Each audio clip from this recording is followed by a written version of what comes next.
to the Kemetic How-To Guide for Egyptian pagan and Kemetic practitioners. I'm your host, Sharon. People who are interested in paganism generally are also interested in, and there's a lot of interest also in magic, and especially Wicca and ceremonial magic use a lot of symbols with esoteric meanings. And there's always an interest in using Egyptian symbols and incorporating it into magic and ritual. And of course, Hika is Egyptian magic, and I'll talk a little bit about that in another episode. But if you're one of those folks who's interested in Egyptian symbolism, here's some historical background on some major Egyptian symbols. And some of it may not necessarily be what you think. First off, the ankh. I actually talk about the ankh in an entire episode of season 1. And so you might want to scroll down and look at that. What does ankh mean to you? To talk a little bit more about it. It's a hieroglyph, meaning it spelled a word in the Egyptian language, and ankh means life, or can also mean hand mirror. Some people have ankh wands, and I've even seen some for sale that are much bigger than this. And if you go on the Fellowship of Isis website, I've seen pictures of Lady Olivia with an ankh wand, again much bigger than this, using it in ceremonies. But the funny thing is, I don't think the Egyptians really used these as wands per se.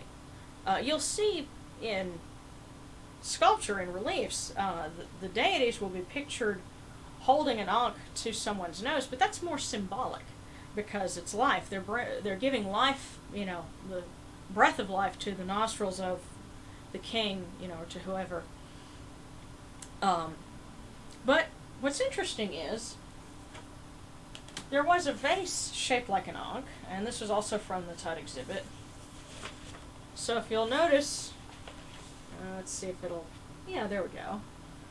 This one over here on the left, it's blue ceramic, and it's actually a vase, and it's shaped like an ankh, and it was found in a tomb. It had been used for funeral purposes.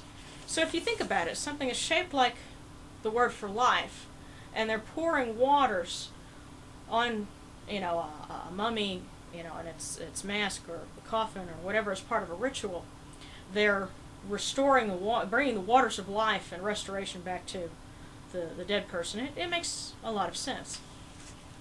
So here's the cover of my book here. This is the Eye of Horus, and I also did a video on that one in season 1. So it came right after. What does ankh mean to you? Again, this is not the Eye of Isis, the Eye of Osiris. I've heard both of those when people saw the one that I was wearing. And there was one person that I was helping as part of my job earlier this summer, and I really had to bite my tongue because he was reading some really strange things about ancient Egypt, and I'll have to save that for another episode. But anyway, the Eye of Horus or the Eye of Ra, that is the correct way to describe it, either way. And it was a symbol of wholeness, health, totality. Each part of the eye was a fraction, and when you added them all together, you had a whole. It was a symbol of the sun or the moon, especially the moon, because it waxed and waned, and so that was the eye being damaged and then restored to fullness. And I think it's a good symbol for Kemetic, Egyptian faith, because it has so many meanings attached to it, more than just, it represents different parts of in Egyptian mythology. The ankh, it's close to a cross, and so a lot of people think, oh, well, instead of a cross, I'll have an ankh. But if you really want to capture the idea of what does the Egyptian faith, follow, on a cyclical basis, it would be represented by the Eye of Horus. So another common symbol is the Scarab beetle. And this is actually modeled after a piece of jewelry from the tomb of King Tut, And with the other symbols on it, it actually forms Neb Keperu Ra, which that was his throne name. But Keper is the word that the scarab beetle spelled, and that was the word to exist, to be, to happen. You could even say to transform. This was an avatar of the sun god in the morning as Khepri, and also at the moment of creation when he came into being. And the Egyptians used the book of knowing the transformations of Ra and of overthrowing Apophis uses a ton of puns on the word Keper. It's a very dynamic symbol. It's a solar symbol. It can be associated with change, beginnings, rebirth, potential, transformation. So a very potent symbol, and scarabs as amulets were very, very popular in ancient Egypt. Later on it. There we go. Okay, this symbol here is a scepter. It's called the Was scepter. And that means dominion or authority. This book translates it as prosperity. This was a staff that was carried by the gods. And it was also seen as one of the supports of the sky. The four corners of the sky were held up, in certain representations by one of these. This strange-looking head here, in more detailed examples, it looks like an animal's head. And they think it might have been the Set animal, especially because the bottom of it is forked, like Set's tail.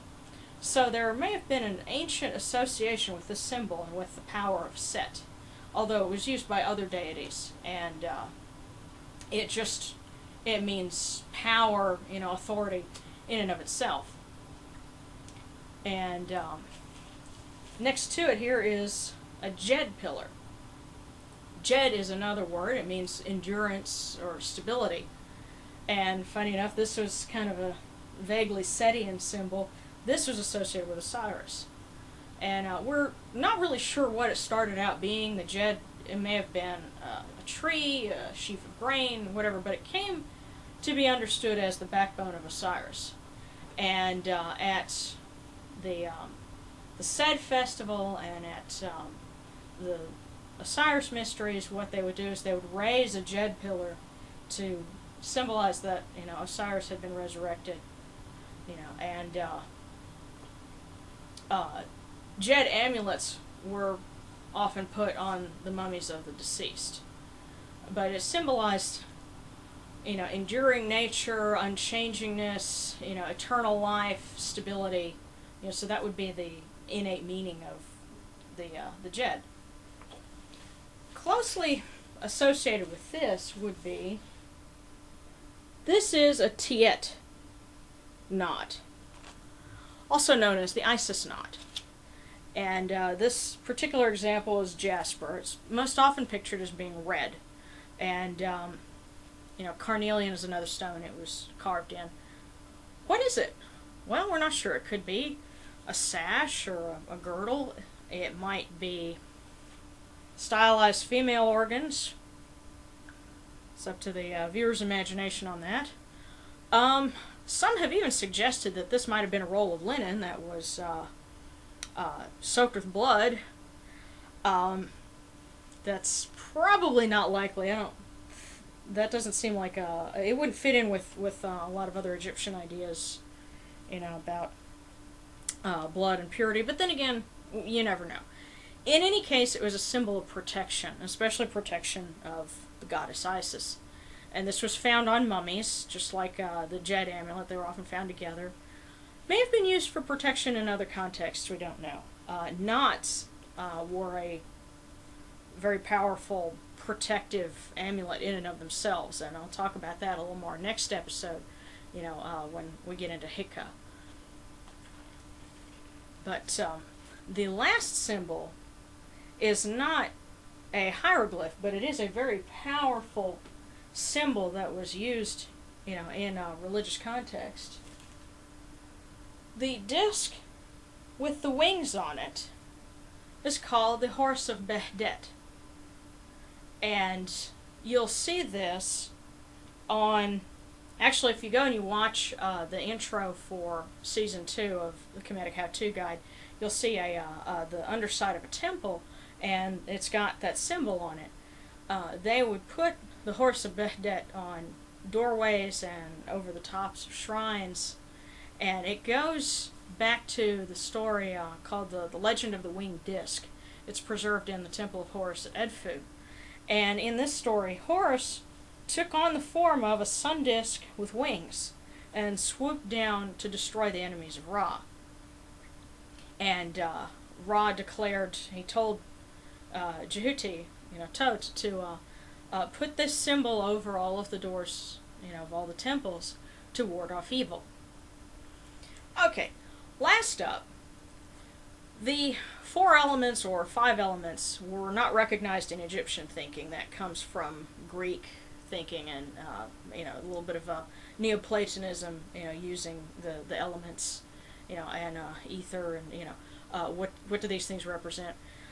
But if you are doing ceremonial magic or wanting to invoke the elements for something, here are what the hieroglyphs for each of those words would be in ancient Egyptian.